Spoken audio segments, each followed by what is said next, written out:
ആശാ വർക്കർമാരുടെ സമരവിജയം ജനാധിപത്യത്തിൻ്റെ വിജയമായി മാറണമെന്ന് ഡോക്ടർ KS മനോജ്. വൈക്കം സത്യാഗ്രഹ സമരഭൂമിയിലെത്തിയ ആശാ സമരസേനാനികൾക്ക് വൈക്കത്തിൻ്റെ മണ്ണ് ആവേശകരമായ സ്വീകരണമാണ് നൽകിയത്. എല്ലാവർക്കും സമരയാത്രയിൽ ജാഥ ക്യാപ്റ്റൻ ബിന്ദുവിനെ സ്വീകരിക്കും. ജില്ലയിലെ 3-ാം ദിവസത്തെ സമാപന സമ്മേളനം വൈക്കം ബോട്ടിയെട്ടി മൈതാനത്ത് മുൻ Alappuzha MP doctor KS Manoj ഉദ്ഘാടനം ചെയ്തു.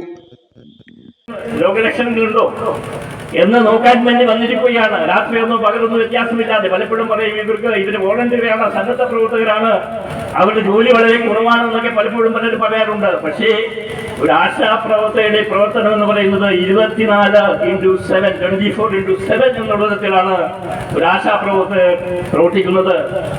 നിരപാതരായിരിക്കാം ഒരു രോഗിയെ വയറ്റുള്ള ദോഷം അധികമായിട്ട് ആശുപത്രിയിൽ എത്തിക്കുക. ഉടനെ അവിടെ പറയുമ്പോൾ ഇത് കോളറയാണെന്ന് അറിയണം. ഉടനെ ആശാപ്രവർത്തകരെ വീട്ടിൽ പോയി അന്വേഷിക്കേണ്ടി വരും, മറ്റാർക്കെങ്കിലും ഈ രോഗലക്ഷണമുണ്ടോ. അപ്പോൾ നമ്മുടെ ആരോഗ്യ രംഗത്ത് ആരോഗ്യത്തിന്റെ നേട്ടങ്ങൾ കൈവരിക്കാൻ കഴിഞ്ഞത് ഈ ആശാപ്രവർത്തകരുടെ പ്രവർത്തനം കൊണ്ടാണ് എന്നുള്ള കാര്യത്തിൽ യാതൊരു സംശയമില്ലാതെ. ഗാന്ധിജിയുടെ സമരഭൂമിയായ വൈക്കത്ത് എത്തിച്ചേർന്നിരിക്കുന്ന ആശാപ്രവർത്തകരുടെ അവകാശ സമര വിജയം ജനാധിപത്യത്തിൻ്റെ വിജയമായി മാറണമെന്നും, അല്ലെങ്കിൽ കേരളത്തിൽ ഇനി ഒരു സമരവും വിജയിക്കാതെ വരും എന്നുള്ള വസ്തുത കേരള ജനത തിരിച്ചറിയണമെന്നും ഡോക്ടർ KS മനോജ് ചൂണ്ടിക്കാട്ടി. ശ്രീ രാജൻ അക്കരപ്പാടം യോഗത്തിന് അധ്യക്ഷത വഹിച്ചു. കോവിഡ് രോഗത്താൽ കേരളം വിറങ്ങലിച്ചു നിന്ന സമയത്ത് സന്നദ്ധ സേവനം നടത്തിയ ആശാ വർക്കർമാരെ കാണാനും അവരെ സ്വീകരിക്കാനും പ്രതികൂല കാലാവസ്ഥയെ അവഗണിച്ചും വൈക്കത്ത് ജനങ്ങൾ തിങ്ങി നിറഞ്ഞു നിന്നത് തൊഴിലാളി സംഘടനകാർക്ക് കനത്ത വെല്ലുവിളി ഉയർത്തി. ഇന്ന് കേരളത്തിൻ്റെ മണ്ണിൽ അതിജീവനത്തിനായി പടപൊരുതുന്ന ആശാ വർക്കർമാരുടെ രാപ്പകൽ സമരയാത്രയ്ക്ക് വൈക്കത്തിൻ്റെ മണ്ണ് ആവേശകരമായ സ്വീകരണമാണ് നൽകിയത്.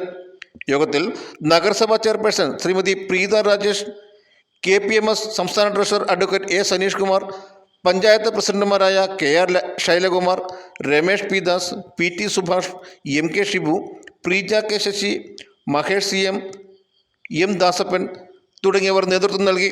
സ്വീകരണത്തിൻ്റെ ഭാഗമായി EV പ്രകാശ് രചനയും സംവിധാനവും ചെയ്ത ആശാഭരിതം എന്ന സംഗീത ശില്പം വെള്ളേപ്പടി നന്ദഗോപാലും സംഘവും ചേർന്ന് അവതരിപ്പിച്ചു.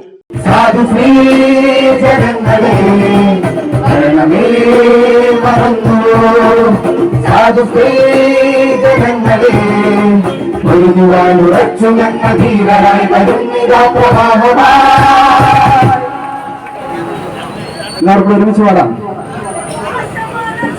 Vision news Vaikom.